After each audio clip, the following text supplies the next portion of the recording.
Was that the greatest ending to an episode of Friday Night SmackDown in history? Because it has to be in that conversation. We left it on a complete cliffhanger. I'm clueless as to what happens next, but I do have a couple of theories, and we're going to get into those. I'm Ben Allison, you're watching Allison Analysis, and here are my 5 key findings from tonight's episode of Friday Night SmackDown. In at number 5, that was one of the best endings to a SmackDown that I've ever seen. I absolutely love a cliffhanger, and this was perfect. It makes me want to tune in next week, and I'm sure it makes everybody else who watched it want to tune in next week as well. So it did its job absolutely perfectly. But, unfortunately, I still do have issues with this feud. It feels like they missed way too many steps to actually get to this triple threat match. If I had the pen, what I would have done is, last week on SmackDown, I would have had Seth Rollins kick off the show by challenging CM Punk to a match at WrestleMania.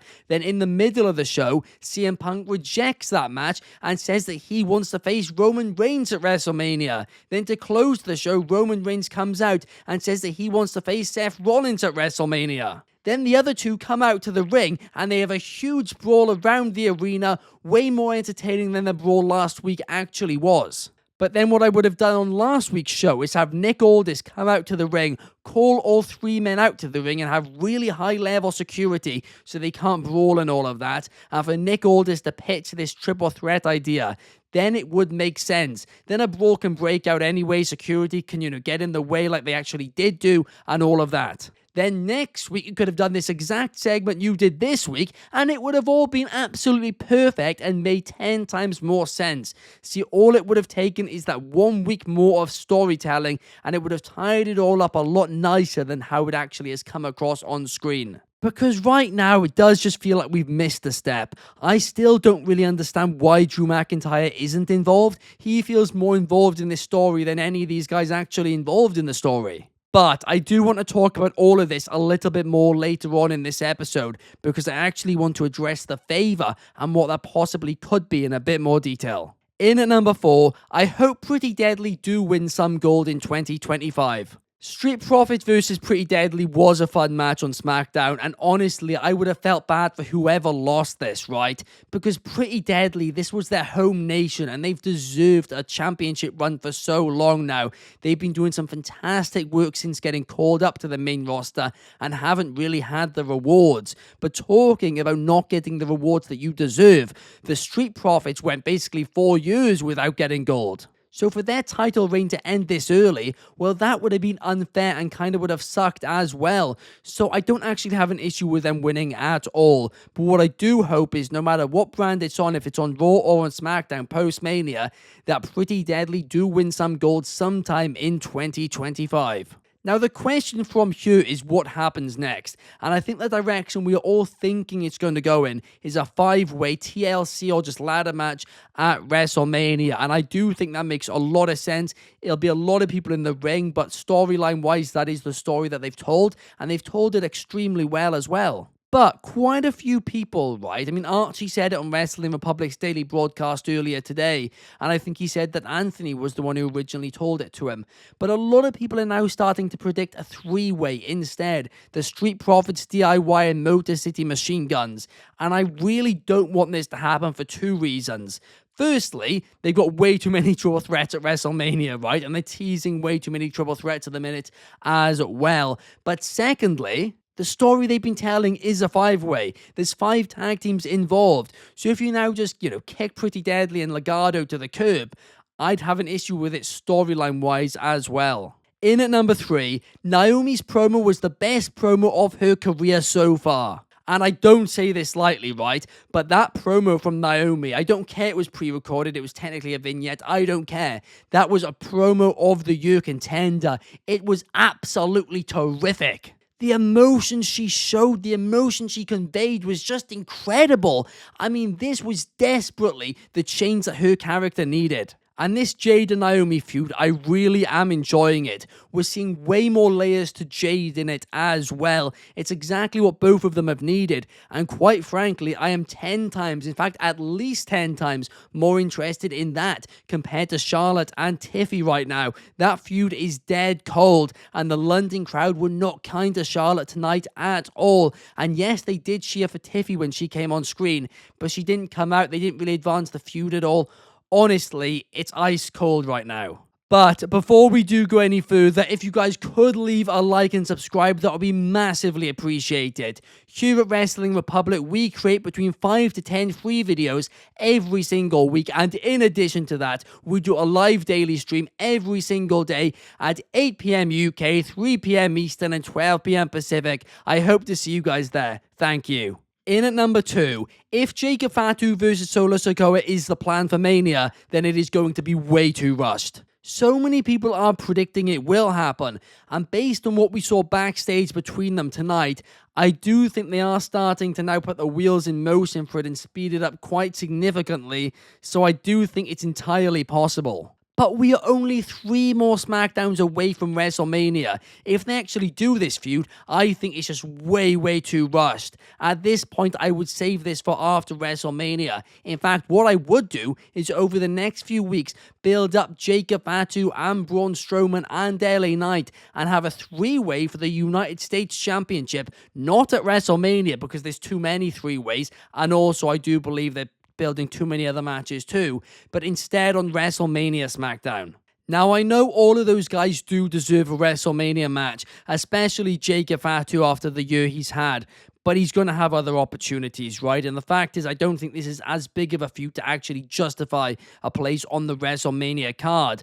But WrestleMania SmackDown often doesn't have too many marquee matches. The show, especially the in-ring action on the show, feels very filler. So for there to actually be a really important match, which isn't the Andre the Giant Jobber Battle Royale on the show, I think that could do the show the world of good. And on that show, that's when you can do the angle where Solo Sikoa turns on Jacob Fatu, do a big angle on the SmackDown before Mania, so the show is actually worth it. And obviously on that show, you need to do promo packages, you need to build up WrestleMania too, right? It is a go-home show. But you can still do, give the fans something for the fans who attended that show. And this, I do think, would be the perfect solution for that.